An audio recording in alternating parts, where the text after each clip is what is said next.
Imagine being alive in the early 1900s in the Canadian West. It would be a more simple, wholesome time where babies would stare at you blankly, every man would have perfectly styled hair, and every woman would have just the right shade of Clinique lip crayon. At least that's the historically accurate picture that we're offered by When Calls the Heart, a Canadian-American television show that airs on the US channel Hallmark, as well as others in Canada. If you watch this channel, you know I love doing Hallmark movie recaps, and I've always been aware of When Calls the Heart. As a low-budget period drama, I'm all for it. The 6th season of this show has had to continue on while editing out Lori Loughlin, who, as you may or may not know, is embroiled in a scandal. I wanted to jump in as a late-stage hearty to see how the show handled cleverly scrubbing her from the series. We'll also compare the harsh reality of living in a Canadian western coal mining town to what we're seeing here, because I think there's some incongruencies. Stay tuned for another clip breakdown of Hallmark programming in today's look inside Season 6, Episode 7 of When Calls the Heart.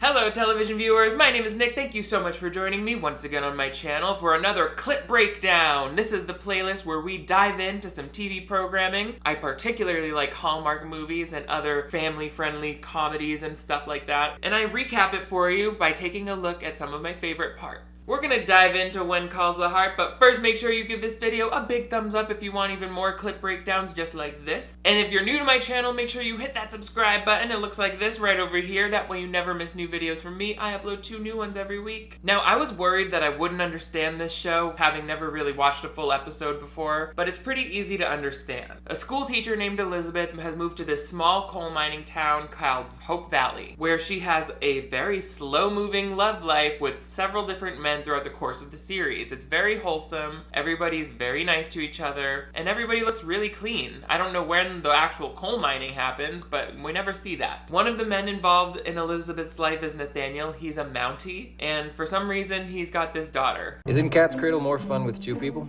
Here you go. I meant maybe some of the other kids would like to play with you too. These kids are tough nuts to crack. I'm not like a historian, but I'm pretty sure that's not how people talked in the 1910s. Regardless, I was a little caught off guard to see this girl sitting around bored this early on in the country's history. You know what I'm saying? Like, wasn't this the time when everybody had to work? So that caused me to look up some information on what it would be like to live in a coal mining town like the one shown in When Calls the Heart. It turns out When Calls the Heart takes place in the Canadian West outside of Alberta, and that's a very easy era to research. This little girl named Allie gets out of it a little safe because she's a woman. Boys her age would definitely be down in the coal mines where it seems they were always dying. One old-timer is quoted as saying, "If you didn't grow muscles on muscles, you'd die in the mines." He had to work down there at age 13 in the dark for hours. The laws that got children out of the mines didn't happen until years after When Calls the Heart takes place, so just keep that in mind. Someone like Allie, it says here, would be working as a domestic servant to try to bring in extra income, because basically everybody at this time was poor. Otherwise, they would be helping out with the garden or raising a few small animals to keep the house running. There would be no Cat's Cradle. I don't know what this girl's up to. Put some work in, honey. So while Elizabeth and the Mountie have a thing going on, there's also this slick guy named Lucas, who all of a sudden gives Elizabeth a really big, expensive gift. You mean to tell me that out of the goodness of your heart, you are donating this whole building to the town? Business has been going very well. And imagine all the books that you'll get to read in here. That baby looks confused. He's like, this guy just talked directly to me, a baby? Yeah, he donates an entire library to the town. She thought she was gonna have to spend like, I don't know, the rest of the season finding the funds to build this. She's like a school teacher, as I said, or somehow she loves kids. So she's like obsessed with books and libraries. She will not shut up about it. They're like, hey, what if we get a hospital or investigate how medicines could happen? And she's like, have you read The Pony Express by T.S. Nelson? That's not a solution. We need antibiotics. Stop showing me books. Finally, she has the library, just like that. Conflict resolved. There's also this whole plot line where this young guy is mad at this other guy for cheating him out of money, and it's a really long, involved series of like courtroom scenes. I can't say I really enjoyed it. It's hard to really understand what's going on with it, but it just seems like really primitive courtroom proceedings, I'll say that much. Elizabeth is actually having her students help her build the library now, which is pretty simple because back in those days they like put up shelves of books and there's your library. Anyway, look at her students. You'll notice something very interesting. Perfect fit. Thank you, Robert. Robert, why aren't you down in the mines with your hands in an explosive pipe? You know, that's what you're here for. If you're a 13-year-old boy, you gotta be down in the mines. Breaking up coal, it says, into uniform pieces, that would be his job. Or if his arms were small enough, he would be drilling holes and putting dynamite down in there. And then he would be dying on his way back to the surface. I really don't appreciate them acting like kids would just be in school having, you know, clean faces and doing art projects like this. All right, everyone. Why don't you start filling the shelves and I'll go collect the last of the books from the schoolhouse. The Fall of the House of Usher. That was ours. My mom gave it away because she said it would give us nightmares. Let's read it. Oh, the kids have gotten a hold of a scary book by Edgar Allan Poe, Fall of the House of Usher. I read that story as a kid and I did not understand it one bit. Yet somehow it gives young Allie a reason to be like, ooh, I'm gonna tell a scary story and prank all of these other 1910 kids who, even though we should all be working really hard until our fingers bleed. I know where a real haunted house is. Where is it? Quarter mile up Frenchman's Creek. Every episode of One Calls the Heart is legit 45 minutes long, and that's because they don't have just an A, B, and C plot line like many shows have. They have an A, B, C, D, and E plot line. 5 plot lines, a main one, 2 that kind of wrap up midway through, and then 2 other ones that lead you into the next episode. That's the formula I'm detecting. The reason I didn't get too bogged down with the whole courtroom proceedings is because it really goes nowhere. I think the purpose was to cast suspicion on Lucas's character. He seems a little shady. He's taking money for some sketchy things, but mainly it all culminates in this. Jesse, I'm sorry. You have no proof that says Henry did anything fraudulent. Case dismissed. And that's how law was invented in real life. So the 2 boys who should be basically child slaves are having fun off in the woods. Let's see what kind of mischief the gang gets up to now. Ah! Who's there? You thought I was a ghost. Opal, what are you doing here?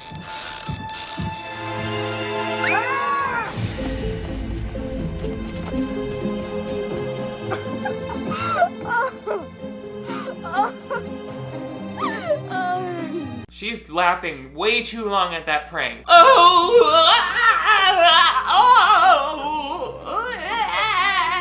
Settle down, honey. Also, this is the start of another conflict that happens. Here comes young boy number 2.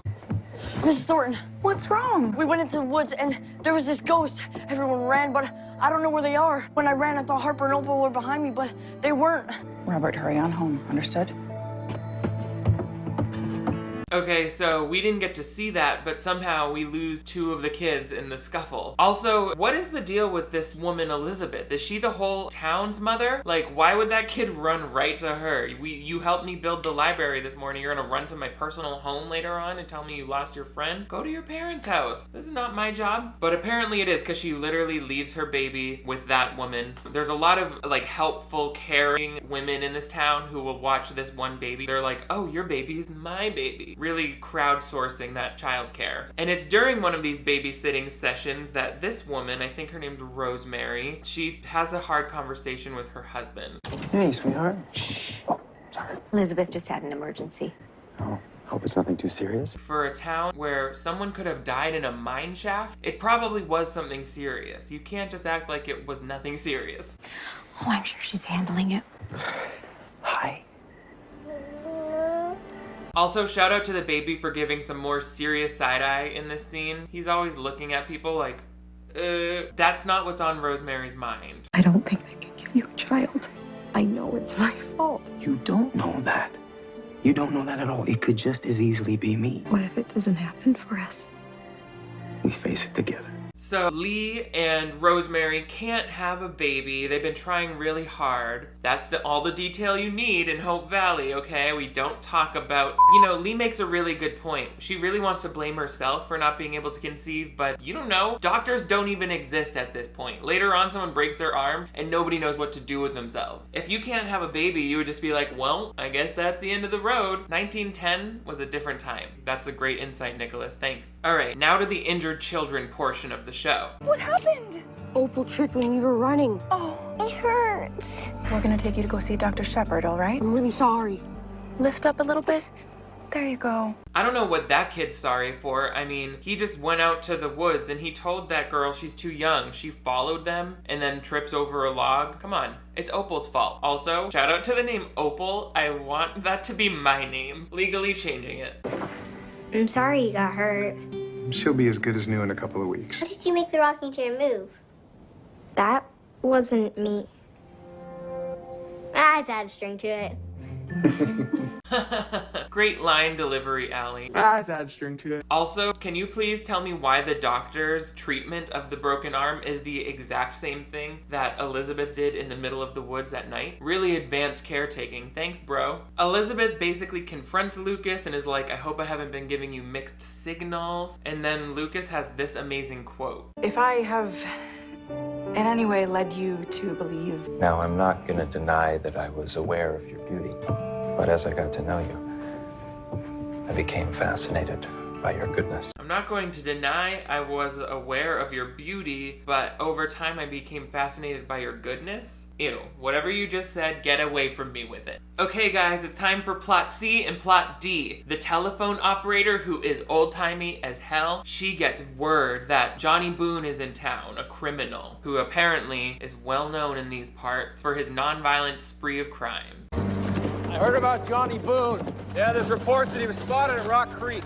I'll be joining you. You don't know this guy like I do. Between the newspaper articles and the dime novels, everybody knows this guy. Not like I do. Spoiler alert, Johnny is that guy's dad. I know. Hold on, world. Or something like that. I ruined the surprise by saying it wrong. He's related. They know each other. Old time's sake. They're like old time partners. Get over it. Next, I need to tell you I'm fascinated by this guy who walks across the frame at the beginning. Oh, Mr. Businessman, where are you going? We don't have a Staples corporate office in this town. This is a coal mining town. Why is everyone here a doctor or a school teacher and nobody works in the mine? Also, you never hear a train, even though it's all about trains because of the coal. Here's another narrative thread for you. Are you ready? Something to do with Dottie's apparel. I think I'm confusing Dottie and Rosemary sometimes. These two women look and talk like Disney princesses. They're like, oh, hello, I love your baby. I just wish that I could have a baby and I love to play baby games. He had just a perfect day. So anyway, she's the one in the dress shop. Ready? Look at this. It's my latest design. Yeah, it's pretty. But not for you. There's this skirt I saw in this advertisement. Right here. I've never designed anything quite like it before. I don't think the women here would go for it. Maybe if you offered these styles, women would buy them. And maybe you'd get some new customers. A whole new market. So now we go to another scene with this dressmaking woman who's watching Jack. And this is, I think, a spot where they cut out a Lori Loughlin scene, because why would you go from a scene like a supporting character with a side story in one scene right to that supporting character with a main character in the next scene? It's just weird pacing. Anyway, she has a lot of plans for this tiny little baby when she's babysitting. It is never too early for Jack to experience the best of music and literature. Maybe a little finger painting. Yes, yes. You're gonna make an infant finger paint? They have no finger strength and dexterity. They can't even do a pincher grab. So Allie, she's like this hard, scrappy young girl, and her dad's the Mountie, remember? So she finds out that this Johnny Boone character is related to him. Somebody said that he's never hurt anybody, and that he's pulled off amazing crimes. But Allie, you know, if you steal from someone, you are hurting them, right? Yeah, I do. Maybe someone can explain how he's never hurt anybody if he does these amazing crimes. That's what's amazing about them, is he walks into a bank and then takes away money, like, secretly. Why does he ride around with a gun on a horse? What is the point of that then? You telling me he's never shot that gun at somebody? That's how he's such a feared criminal, is because he's never hurt anybody? Now we're back at Elizabeth's house with Jack, and Rosemary smells this baby's head, which makes her admit its dark secret. Rosemary, what is it? Elizabeth, there's something I haven't told you. Elizabeth is heartbroken to hear that she's having trouble conceiving, and that gives her an idea. But first we go back to the criminal guy who has a history with the judge type character, and this weird exchange happens in the jail cell when they're trying to transport Johnny Boone, the criminal, out of town. He's no longer welcome. It's a bit late to go traipsing around the country, isn't it? Couldn't this wait till tomorrow? Since when do you care what time it is? Yeah, since I had those pancakes this morning. Pancakes? Yeah, best I ever had. Come on, let me have one more good meal. You're a judge now. You can order them to transport me tomorrow. For old time's sake.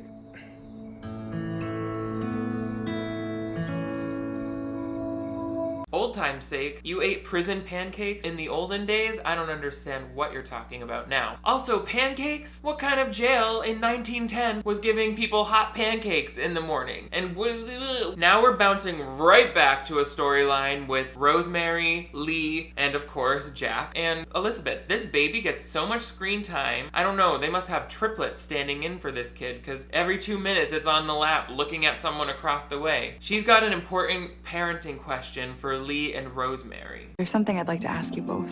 Oh, what is it? Well, it's for little Jack.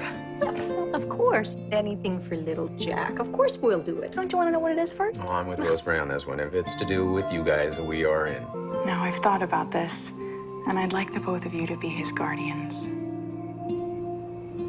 Oh. I don't know what to say. Well, yes. Yeah. Absolutely. Positively, yes. Yes. Now, at first I was like, wait, did she just give her baby to them? What? But then I looked it up, and as it turns out, guardian is what in America, or in the US I should say, we would call a godparent. And Rosemary acts like she just got asked to marry her. She's like, Now, I think that's a little weird. Every time people celebrate being someone's godmother, it's like, great, you know that means you have to take care of my baby if I die. So it's not a celebratory thing, really. It's like, we hope this never happens. I get the symbolism and the trust, but settle down, fam. But just in case you were wondering about how all of that dress nonsense was happening, those designs are really gonna be a big hit for 20th century woman, you know? What's all this? They're our latest designs. The fabric is so light and soft. And you would not believe how much cooler it is on a warm day. So far, so good. Rosemary, you never cease to amaze me. Well, let's see if we actually sell any skirts. Then I'll happily agree with you. I'm calling this my Fiona Collection. Well, that has a nice ring to it. Everything I see is like this. I'm a cartoon fairy godmother. Why do they make plot lines specifically related to the costumes when it just draws attention to the fact that all of this stuff looks like it was purchased recently at JCPenney? None of the costumes look period to me at all. But okay, if you're telling me that costume somehow looks better than the other costume that she didn't like so much, then I guess I have to believe you. I'm just going with whatever you tell me at this point. So there you go. That's how skirts that were not hot were invented. They're still the full length of your body, but somehow you're not sweating anymore and your hair is still perfectly curled no matter what. Here we are, season 6, midway through, and Elizabeth and her betrothed, that Mountie, just gave each other permission to use each other's first names. That's the kind of speed we're working at here at When Calls the Heart. She takes all of her life to even think about kissing a person, and then she has to go to church. Very wholesome programming is what I'm saying, and it ends with this very nice life lesson. It seems like a lot of it is about teaching kids the right deal. So we're trying to distill some sort of lesson for Allie, who seems to always be everywhere, you know? She's like, does something crazy, acts a little mischievous, and then people are like, you know that wasn't cool though, right? And she's like, yeah. Always tilting her head to the side and being like, yeah. Whoa, noise. Actually, Allie learns a lot about her father throughout the process of them arresting and then running their grandfather out of town. Is he a bad guy? He's in prison. Why?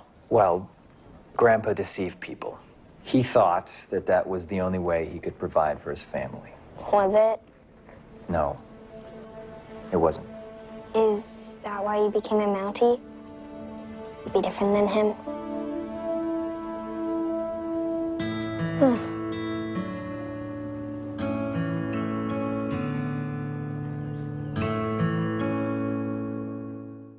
Yep, that's it. That's right. That's how this episode ends, with her going, huh. And then fade to black. Really strong messaging. Went out on a high note. Definitely kept me intrigued. I can't wait to see what happens next. When Calls the Heart. So much fun. You know, I love diving into a series midway through and trying to figure out, can I pick it up? Will it be okay that I don't know what's going on from previous episodes? It's almost never a problem on Hallmark Network. You know, like, you don't need a whole lot of historical context to get by. All in all, I would say they did a pretty seamless job of scrubbing Lori Loughlin out of this. I'll never know what sort of plotline she had that they've just done away with. I don't even know if they mentioned that she's disappeared. It's just like, oops, she fell down a mine shaft weeks ago and we just got over it fast. She's the one death that ever happened in Hope Valley. Oh well. What do you guys think of When Calls the Heart? Are you a Heartie yourself? Let me know in the comments below. But if you want to see even more clip breakdowns of Hallmark Channel stuff, then make sure you give me a big thumbs up. It really lets me know that you like this kind of content. But most importantly, as I said, if you're new to my channel, I would love to have you click that subscribe button right over here. That way you never miss new videos from me. So click subscribe, join the Nick D crew, and get updated with 2 new videos every single week. You guys are all the greatest. Thank you for When Calling the Hearts with me. I will see you next time.